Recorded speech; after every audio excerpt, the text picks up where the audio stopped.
শেখ হাসিনা তথা আওয়ামী লীগকে হটিয়ে একবার বঙ্গবন্ধুকে সপরিবারে রাতের অন্ধকারে নির্মূল করে দেওয়ার সেই প্রচেষ্টা এবং করেছিল শেখ হাসিনা এবং শেখ রেহানা দেশের বাহিরে থাকার কারণে তারা বেঁচে গিয়েছিল।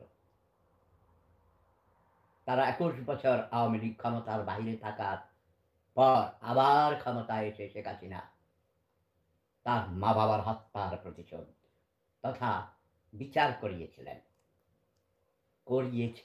তিনি তো আর বিচারপতি ছিলেন না, তিনি বিচার করেন নাই, বিচার করিয়েছিলেন।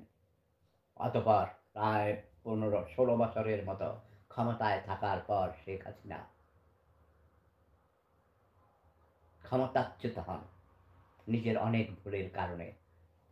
তার দলের নেতাদের, মন্ত্রীদের, বিশেষ করে ওবায়দুল কাদেরের ঘাড়তাড়ামির কারণে আমাদের ছাত্রলীগই ঠেকাবে, তার সবচেয়ে জঘন্য এই কথাগুলো আওয়ামী লীগের লোকদের মনেও অনেক কষ্টের কারণ হয়েছিল।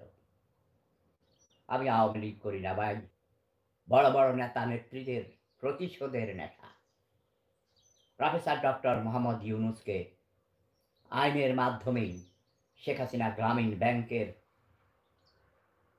মহাপরিচালকের এমডি পদ থেকে, ম্যানেজিং ডাইরেক্টর পদ থেকে সরিয়ে দিয়েছিলেন। তিনি সরতে চান নাই। এখনও তার বয়স ৮৫ বছর। তিনি ক্ষমতায় এসেছেন চক্রান্ত করে। সময়ের প্রয়োজনে কিছু চক্রান্তকারীরা তাকেই ঠিক করেছেন। মনে করেছে তার একটা ইন্টারন্যাশনাল ইমেজ আছে, সেটাকে কাজে লাগাবার জন্যে।